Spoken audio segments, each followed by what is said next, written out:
Proteomics में और आगे बढ़ते हैं।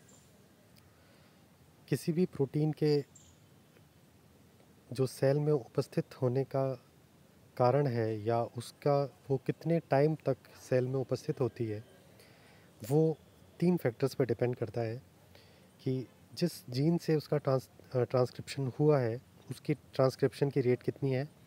अगर ट्रांसक्रिप्शनली एक्टिव जीन है तो प्रोटीन की अमाउंट ज़्यादा रहेगी। Efficiency of translation of mRNA into protein, mRNA के बन जाने के बाद में प्रोटीन कितने एफिशिएंटली प्रोटीन में ट्रांसलेट होती है, स्लो ट्रांसलेशन है या स्पीडी ट्रांसलेशन है। Rate of degradation of protein in the cell, protein के बन जाने के बाद में उसकी स्टेबिलिटी कितनी है, वो कितने टाइम तक सेल के अंदर रुकी रहती है। तो जितने टाइम तक एक प्रोटीन सेल में प्रेजेंट रहेगी उसके द्वारा किया जाने वाला कार्य, फंक्शन, और उसके द्वारा उस फंक्शन से निकलने वाला जो फिनोटाइप है वो हमको उतने ही टाइम के लिए देखने को मिलेगा। यहाँ प्रोटीन स्ट्रक्चर की बेसिक बात कर लेते हैं। प्रोटीन स्ट्रक्चर को अपन 3 लेवल में पढ़ते हैं: primary structure, secondary structure, tertiary structure और कभी कभी क्वाटरनरी स्ट्रक्चर। सारे केसेस में नहीं लागू होता है क्वाटरनरी स्ट्रक्चर। प्राइमरी, सेकेंडरी और टर्शरी सभी प्रोटीन्स के केसेस में यूनिवर्सली लागू होता है। तो अमीनो एसिड्स से मिलकर बनती है प्रोटीन। अमीनो एसिड्स की पॉलीमर होते हैं, ये आपको ध्यान है।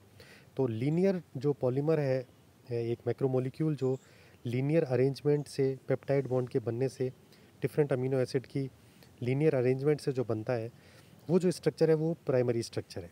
उसको अपन प्राइमरी स्ट्रक्चर बोलते हैं।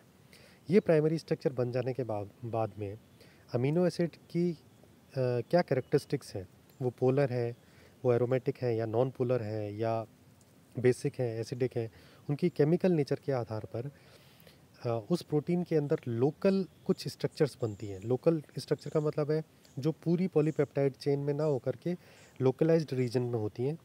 तो उसको, उस लेवल के स्ट्रक्चर को, उस लोकलाइज्ड स्ट्रक्चर को हम बोलते हैं secondary structure. The primary polypeptide chain gets properly folded in the form of alpha helix, beta pleated sheet और रेंडम कॉइल। तो इसमें सेकेंडरी स्ट्रक्चर के नाम भी आ जाते हैं कि alpha helix, beta pleated sheet, ये सेकेंडरी स्ट्रक्चर के नाम है। इसके बाद में आता है टर्शरी स्ट्रक्चर। टर्शरी स्ट्रक्चर जो प्रोटीन अब सेकेंडरी स्ट्रक्चर द्वारा फोल्डेड की जा चुकी है, उसका ओवरऑल शेप कैसा है। तो लोकलाइज्ड स्ट्रक्चर तो हो गया सेकेंडरी स्ट्रक्चर। अगर वो पूरी पॉलीपेप्टाइड चेन की हम अपन स्ट्रक्चर देखें तो वो कैसी है, उसका 3 डायमेंशनल शेप कैसा है, वो टर्शरी स्ट्रक्चर हो जाती है।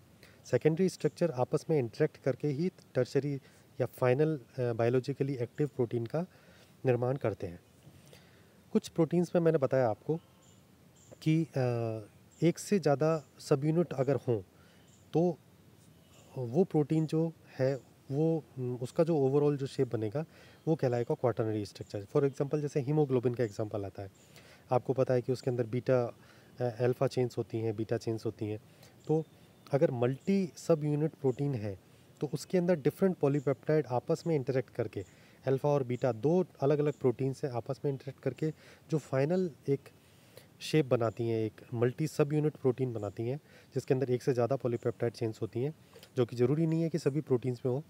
जिसमें होगा उसके अंदर एक 4th लेवल का स्ट्रक्चर और आ जाएगा जिसको बोलते हैं क्वाटरनरी स्ट्रक्चर। तो आपको ये ध्यान रखना है कि 4 लेवल्स हो सकते हैं: प्राइमरी, सेकेंडरी, टर्शरी और क्वाटरनरी। सेकेंडरी लोकलाइज्ड स्ट्रक्चर है, टर्शरी जो है वो ओवरऑल स्ट्रक्चर है, 3D स्ट्रक्चर है, और क्वाटरनरी तब लागू होगी उन्हीं प्रोटीन्स में मिलेगी जिसके अंदर मल्टी पॉलीपेप्टाइड चेन्स हैं, एक से ज़्यादा सब प्रोटीन की सब यूनिट्स हैं। Thank you.